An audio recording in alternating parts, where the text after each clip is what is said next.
Tout commence dans la tête. Le mental, c'est la clé. Vous avez forcément entendu ces expressions. Et si la performance sportive se jouait réellement dans la tête, dans notre cerveau?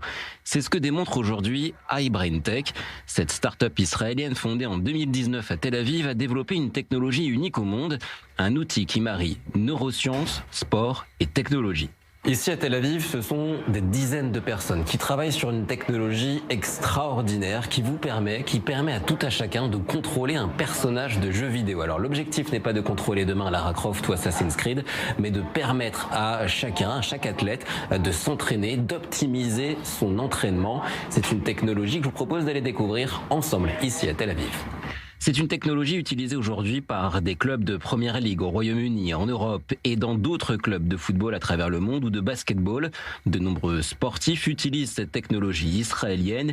Une idée née dans la tête du docteur Konstantin Sonkin, fondateur et PDG d'iBrainTech. C'est né de 15 ans de mes recherches dans le domaine de la science cognitive et de l'intelligence artificielle. Depuis, l'intelligence artificielle et notre connaissance du cerveau se sont considérablement améliorées. J'ai donc voulu utiliser l'IA pour mieux comprendre notre cerveau et améliorer l'intelligence naturelle des humains. C'est pour cela que j'ai lancé iBrainTech, notamment pour que chacun autour du monde puisse entraîner son cerveau comme on entraîne notre corps.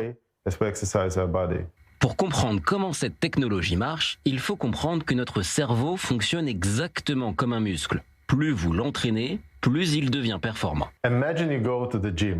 Imaginez que vous allez au sport, vous voulez être en forme, par exemple, vous voulez avoir des biceps, vous voulez faire des développés couchés et le muscle va grossir.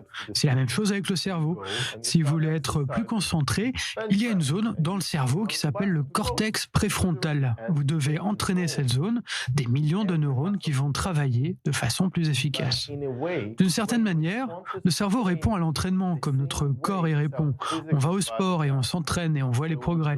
Même chose pour l'entraînement cérébral. Et le mieux pour comprendre cette technologie, c'est de l'essayer. C'est ce que nous allons faire ensemble grâce à Daniel Esses, vice-président d'iBrainTech. Grâce à cet outil, je vais jouer au football en utilisant uniquement mon cerveau. Cette casquette a été spécialement conçue pour intégrer ces capteurs. Vous pouvez les toucher. Ce sont ces capteurs qui vont détecter votre activité cérébrale, l'activité électrique. Et ces capteurs détectent cette activité électrique et notre intelligence artificielle va traduire cela et l'afficher sur l'écran. On est prêt à y aller, Christopher. On va y aller pour votre premier match de football cérébral. L'idée, c'est que vous allez penser au mouvement, à la concentration. Où êtes-vous? Quel mouvement fait votre jambe? Quelles sensations vous avez? Exactement la même chose que vous feriez si vous étiez sur un vrai terrain. Sur l'écran s'affiche alors en vert et bleu mon activité cérébrale. Chaque mouvement commandé par mon cerveau s'affiche alors à l'écran. Avec Daniel, nous allons d'abord choisir mon avatar, celui que je vais incarner et faire bouger simplement en y pensant. Quand mon joueur tombe sur ces images, c'est que je n'étais pas assez concentré et la connexion entre le jeu, l'interface et mon cerveau a été interrompue. T'inquiète pas, concentre-toi, reconnecte-toi et respire un bon coup. Après quelques minutes de concentration extrême, le jeu peut enfin commencer et parmi les scénarios proposés, la passe décisive. T'es censé envoyer le ballon dans cette direction. Concentre-toi et vise là-bas.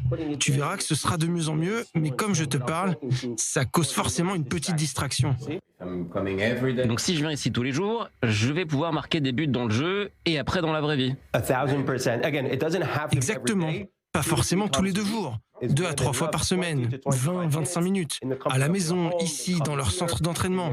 Et ensuite, ils peuvent s'entraîner virtuellement à ce qu'ils font sur le terrain, construire des connexions neuronales.